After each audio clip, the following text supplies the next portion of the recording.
Souhaitons la bienvenue dans ce culte d'adorateurs. Nous allons commencer par lire ce verset dans Philippiens 2, versets 9 à 11, qui dit « C'est pourquoi Dieu l'a souverainement élevé et lui a donné le nom au-dessus de tous les noms, afin qu'à la mention de son nom, tout genou fléchisse, dans les cieux, sur la terre et sous la terre, et que toute langue confesse qu'il est Seigneur, à la gloire de Dieu le Père. Amen. » Nous voulons célébrer encore le nom de Jésus.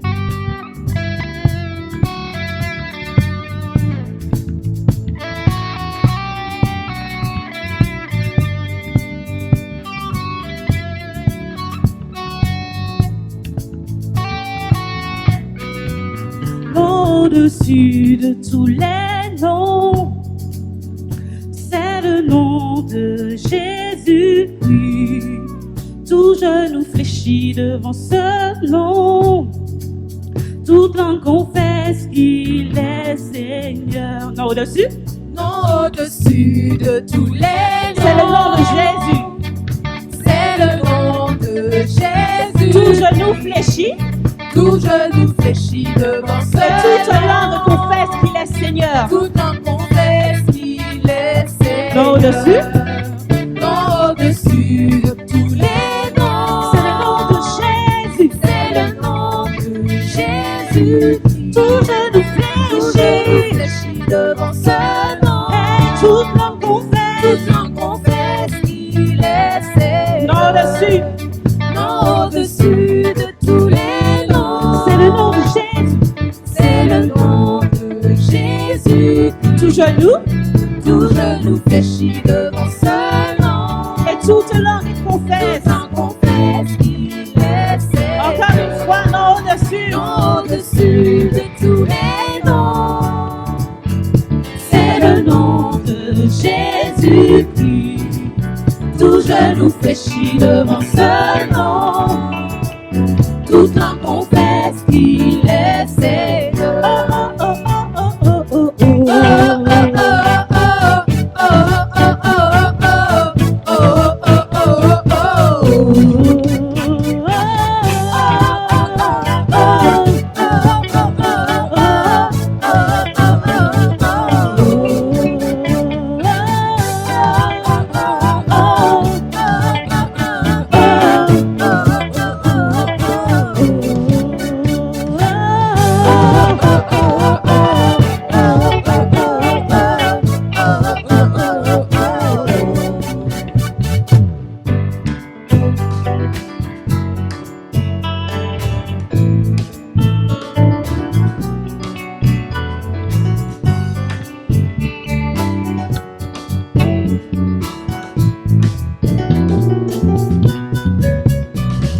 Il n'y a point d'autre nom plus grand que le nom de Jésus.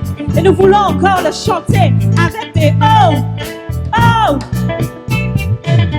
Oh, oh, oh, oh, oh.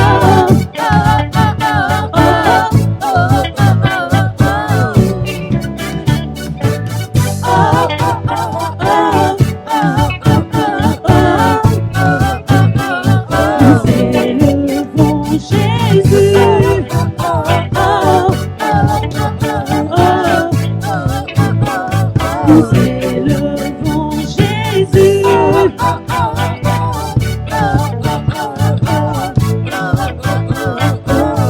Jésus, béni soit ton nom. Jésus, béni soit ton nom. Jésus, béni soit ton nom. Jésus, béni soit ton nom. Jésus, béni soit ton nom. Avec moi, Jésus. Jésus, Béni, béni soit ton nom. Jésus, béni soit ton nom. oh Jésus, Jésus, béni, béni soit béni soit ton nom, Jésus. Jésus, béni soit ton nom. Jésus, élevé soit ton nom. Élevé soit ton nom. Jésus, élevé soit ton nom. Oh Jésus,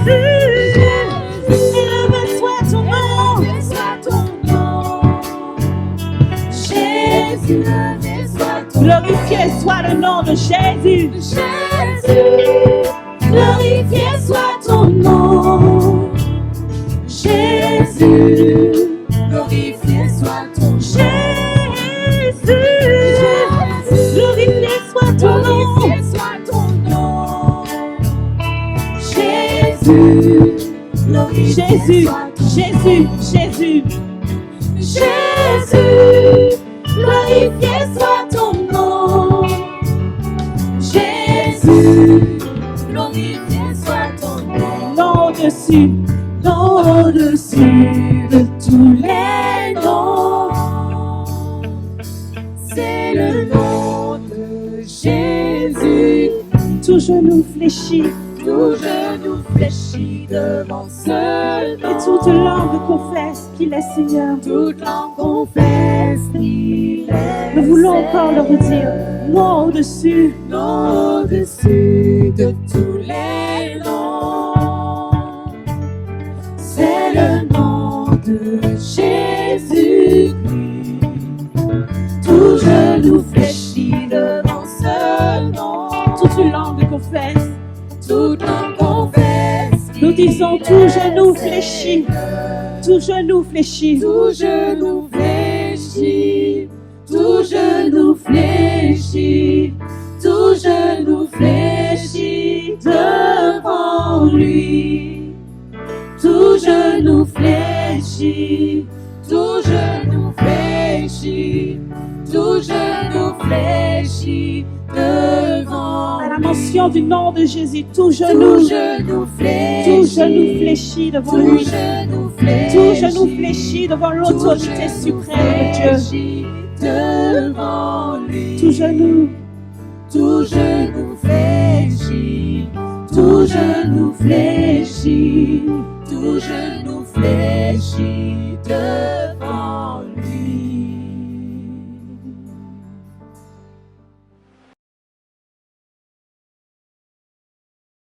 Bonjour à tous et bienvenue sur ce canal YouTube avec mon église de Robert, à l'IDC de Robert. C'est avec une grande joie que nous partageons ce temps de message, ce temps de culte avec vous. C'est le moment pour nous de vraiment vivre des instants particuliers et nous voulons vraiment saisir ces temps-là pour faire du bien à notre corps, du bien à notre âme, du bien à notre esprit aussi.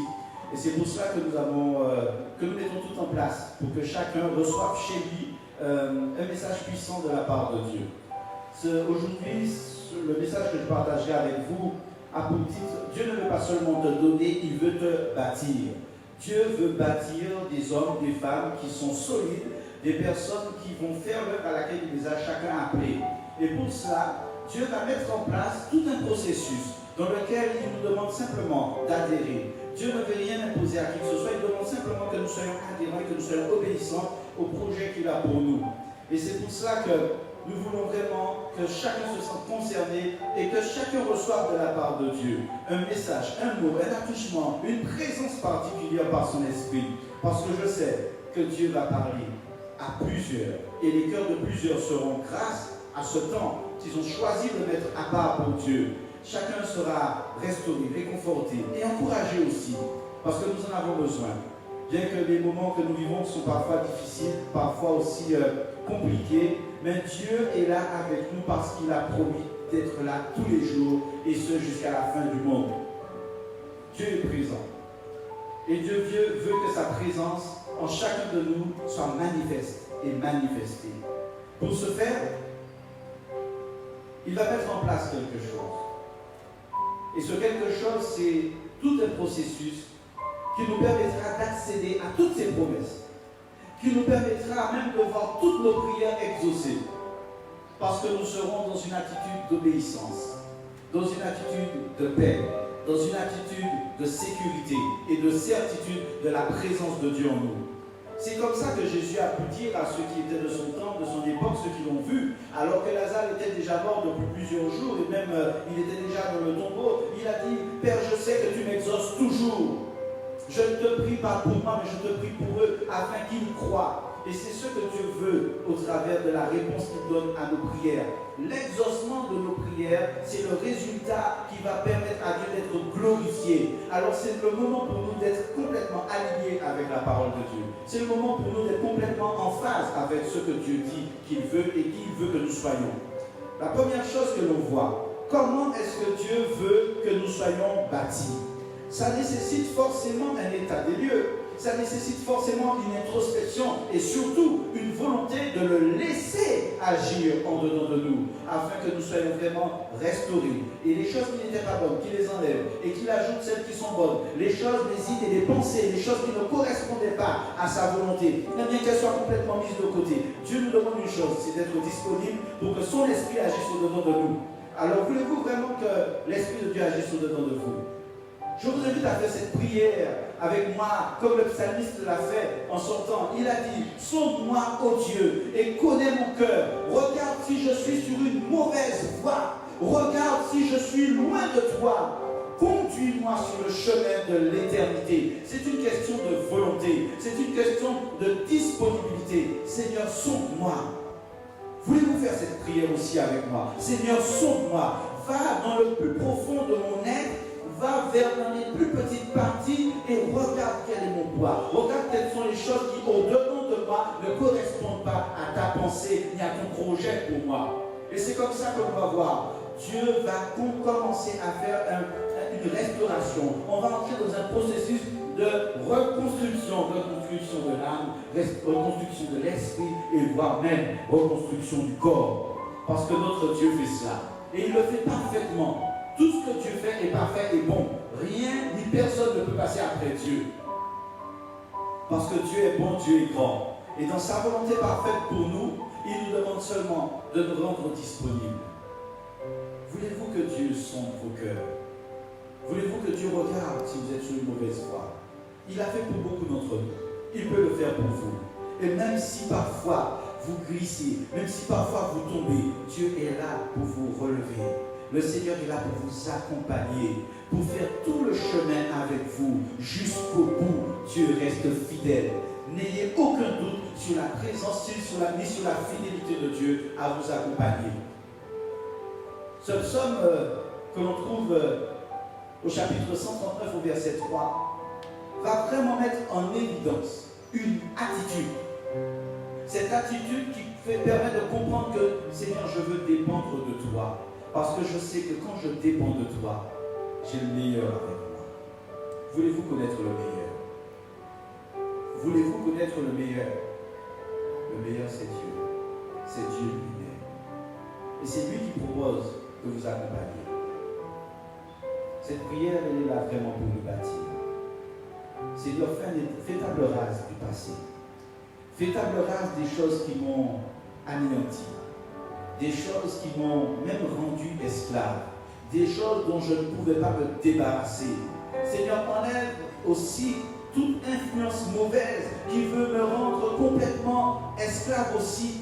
Seigneur, rends-moi maintenant comme toi tu veux, parce que je veux rentrer dans ton projet. Je veux être là avec toi. Je veux vivre les choses que tu as prévues pour moi. Seigneur, ne me permets pas de rester dans cette situation.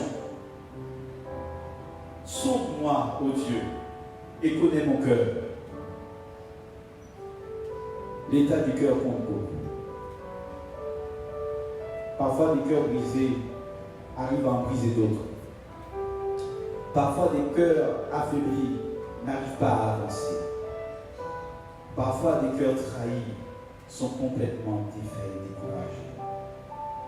Je veux dire à chacun aujourd'hui, vous qui regardez, vous qui êtes là avec nous, Dieu avait déjà pensé à vous avant que cette situation ne vous touche, ne vous atteigne. Dieu avait déjà prévu un plan, un projet, afin que cette situation ne vienne pas complètement vous anéantir. Et Dieu a déjà pourvu à la solution.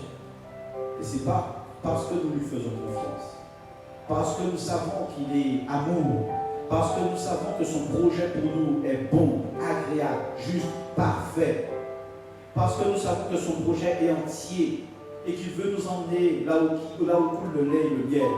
Il veut nous amener dans de verts pâturages. Il veut nous amener là où nous n'aurons plus jamais soif. Il veut nous donner le pain du ciel afin que nous n'ayons jamais faim. C'est parce que nous lui faisons confiance qu'aujourd'hui, nous pouvons dire et complètement nous livrer entre ses mains sonde-moi, oh Dieu, et connais mon cœur, mes motivations, connais ma détermination. Et s'il y a une faille, dans quel que soit l'endroit de mon être entier, Seigneur, viens combler cette faille par ta présence. Viens me restaurer, viens me guérir et viens me relever, Seigneur. Et Dieu le fera parce qu'il est bon et parce qu'il nous aime. Alléluia. Dieu l'a fait pour moi, il l'a fait pour d'autres, il le fera pour vous aussi. Dieu restaure les vies, Dieu guérit les âmes. Dieu délivre ceux qui sont complètement attachés, noués, ceux qui sont liés. Dieu les délivre. Il l'a fait pour moi, il peut le faire pour vous aussi. Et il le fera si vous lui dites, Seigneur, sonde-moi, oh Dieu, et connais mon cœur. Et regarde si je suis sur une mauvaise voie, si je suis sur un mauvais chemin. Seigneur Dieu, reprends-moi et reconstruis-moi et conduis-moi sur le chemin de l'éternité. Parce que l'éternité, c'est là où on est bien et c'est là où on est vraiment en sécurité.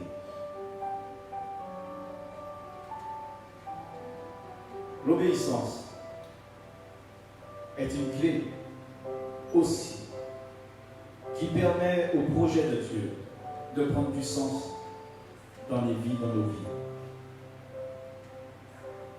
Ça ne sert à rien de demander à Dieu de sonder nos cœurs, sonder nos esprits, de connaître notre cœur, de regarder là où on est. Si lorsque Dieu nous reprend, si lorsque Dieu nous dit de ne pas faire des choses, si on n'est pas capable de se mettre en phase avec lui et d'obéir. Et il écrira ainsi dans 2 Timothée 3, 16 et 17 que toute l'écriture est inspirée de Dieu pour enseigner, pour convaincre, pour corriger, pour instruire dans la justice, afin que l'homme de Dieu, la femme aussi, soit propre à toute bonne œuvre. L'écriture est là pour nous corriger. L'écriture est là pour nous enseigner. Sonde-moi, ô Dieu, et connais mon cœur. Regarde si je suis sur une mauvaise voie. Et Dieu le fait au travers de sa parole. Il sonde nos cœurs, il voit nos motivations. Et il sait si on est ou pas sur une mauvaise voie. Et il nous interpelle parce qu'il sait qu'au fond de nous, il y a une part de lui qui vient révéler sa volonté. Dieu parle tantôt d'une manière, tantôt d'une autre, dira Job. Mais l'homme n'y prend point garde. Aujourd'hui, Dieu vous parle. Où que vous soyez, qui que vous soyez, aujourd'hui, Dieu vous parle et vous demande de le laisser agir avec vous afin que vous soyez sur la voie de l'éternité.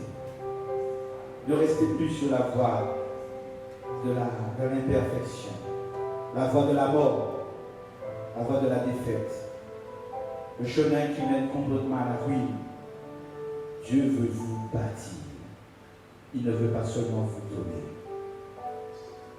Donner, c'est facile. Mais bâtir, ça demande du temps. Bâtir, ça demande d'établir des fondations, des fondements. Et c'est ce avec quoi, c'est ce que Dieu va faire au travers de sa parole. Cette écriture qui est là pour nous enseigner. Cette écriture qui est là pour nous convaincre. Cette écriture qui est là pour nous instruire. Cette écriture qui est là pour nous corriger. Dieu bâtit avec ses enfants des personnes solides, afin qu'elles fassent l'œuvre à laquelle il les a appelés. Et pour cela, il établit aussi des pasteurs, des docteurs, des enseignants, des apôtres, des prophètes, en fait des ministères, on va le dire ainsi, selon Éphésiens 4, verset 11, des ministères qui sont là pour équiper ceux qui ont choisi d'obéir à Dieu, pour que cela soit complètement fait et qu'ils soient solides pour accomplir l'œuvre que Dieu leur a demandé de faire. Celle qu'il avait déjà prévue à l'avance pour vous. Parce que Dieu a un projet pour tous les hommes. Le problème, c'est que tous les hommes ne veulent pas entrer dans le projet de Dieu. Quel est votre choix aujourd'hui? Être avec Dieu? Être dans le projet de Dieu? Ou bien rester simplement dans votre projet de vie, qui tôt ou tard atteindra ses limites, tôt ou tard prendra fin, tôt ou tard vous fatiguera. Le projet de Dieu, c'est la paix, c'est le repos, c'est le bonheur, c'est la joie, c'est la félicité. Ce sont des choses qui nous permettent d'entrer vraiment dans une autre dimension, dans une autre relation avec lui.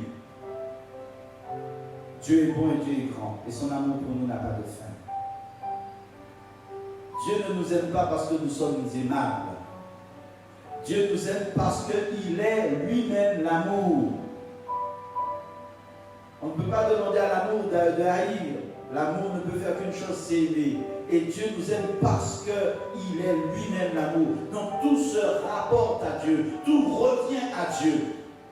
Et c'est pour ça que nous voulons vraiment que chacun, que tous ceux qui écoutent ce message, que tous ceux qui sont là avec nous, voient et vivent vraiment cet attachement particulier qui vient complètement du cœur de Dieu. Le cœur de Dieu a une place. Il y a une place dans le cœur de Dieu pour vous. Il y a une place dans le cœur de Dieu pour vous. Toutes les générations sont concernées. Toutes les conditions sociales sont concernées. Toute personne de toute race, de toute la planète est concernée. Il y a une place dans le cœur de Dieu pour chacun d'entre nous. Prenons notre place. Dieu nous attend. Alléluia.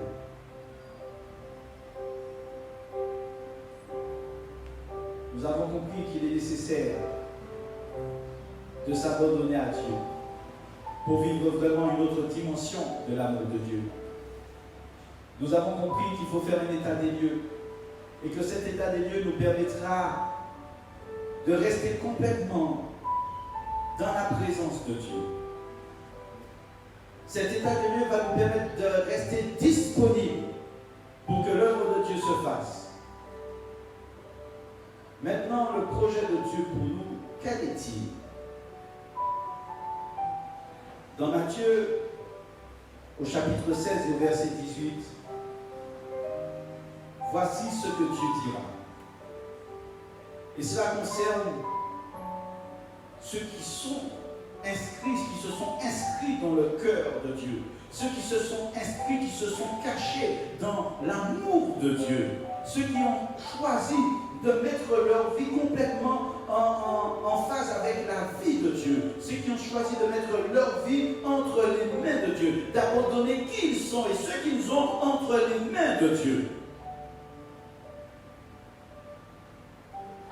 Jésus dira au chapitre 16 de Matthieu, verset 18, « Oui, je bâtirai mon église, et les portes du séjour des morts ne prévaudront point contre elle. »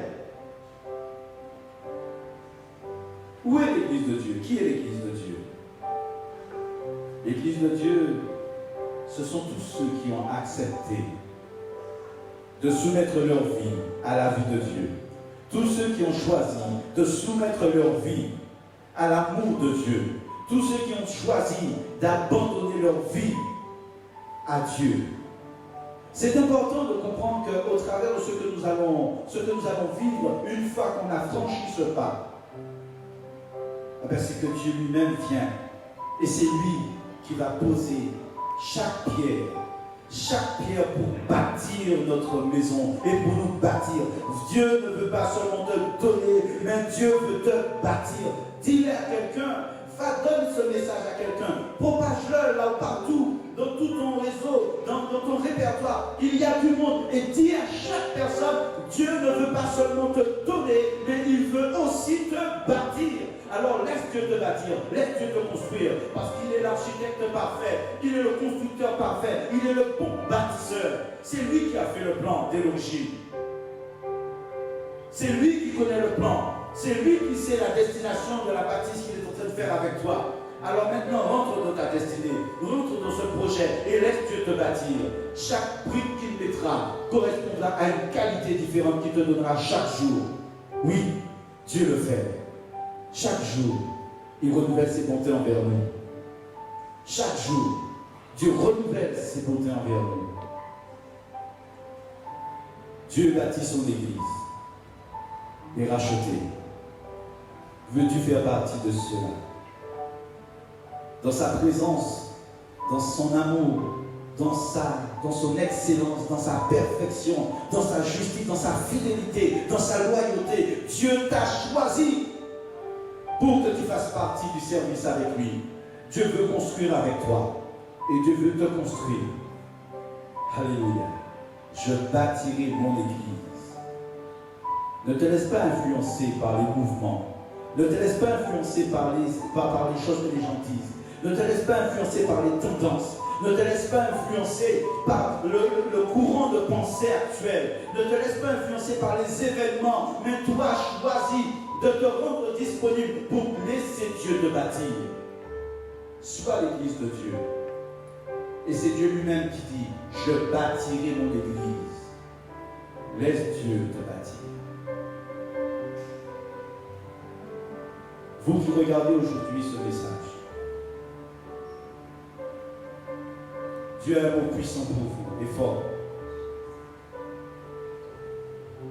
Dieu veut, par amour pour vous, vous sortir des situations qui aujourd'hui vous ont fait peur, des situations qui vous ont troublé, des situations qui vous ont impressionné, tous ces géants qui ont vu le jour dans votre vie, toutes ces déceptions, toutes ces tristesses, toutes ces trahisons, tous ces morts, mais toutes ces choses qui sont venues enlever votre élan de vie. Dieu veut maintenant bâtir votre vie. Il veut la reconstruire. Tout ce qui a été abîmé, tout ce qui a été brisé, tout ce qui a été saccagé, tout ce qui a été démoli, Dieu va reconstruire. Parce que Dieu est un bâtisseur. Dieu est le bâtisseur de nos vies. Alléluia. Gloire à toi, Seigneur. Aujourd'hui, je vais demander à chacun de prendre le temps et de décider aujourd'hui d'entrer dans le projet de Dieu. Décidez aujourd'hui d'entrer dans le projet de Dieu. Parce qu'il a dit dans le livre du prophète Jérémie, chapitre 29, verset 11, « Car moi, l'Éternel, je connais les projets que j'ai formés sur vous, projets de paix et non de malheur, afin de vous donner un avenir et de l'espérance. » Décidez aujourd'hui d'entrer dans le projet de Dieu. C'est le meilleur. Que Dieu continue à bénir chacun d'entre nous. À très bientôt. Amen.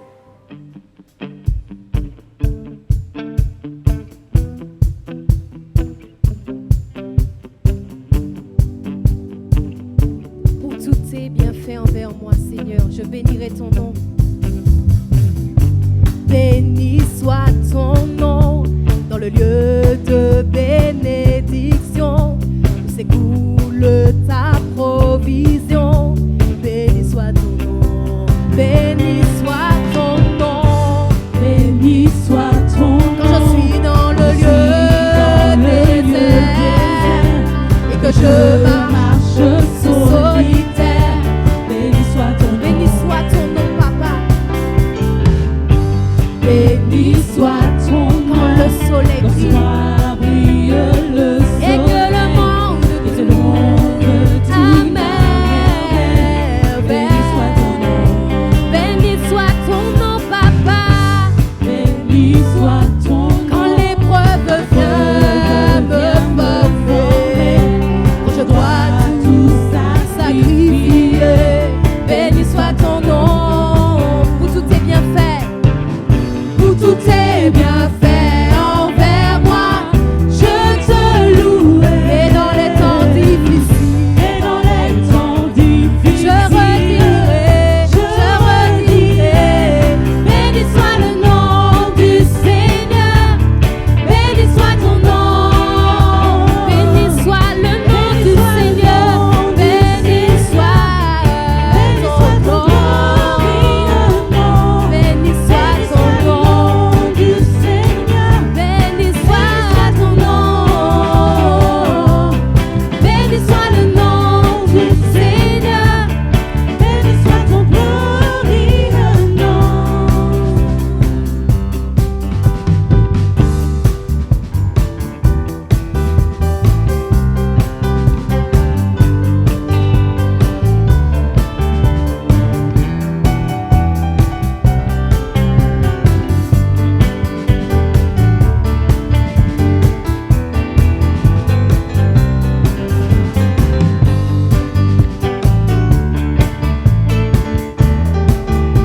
Seigneur, tu as donné, Seigneur, tu as repris, malgré tout je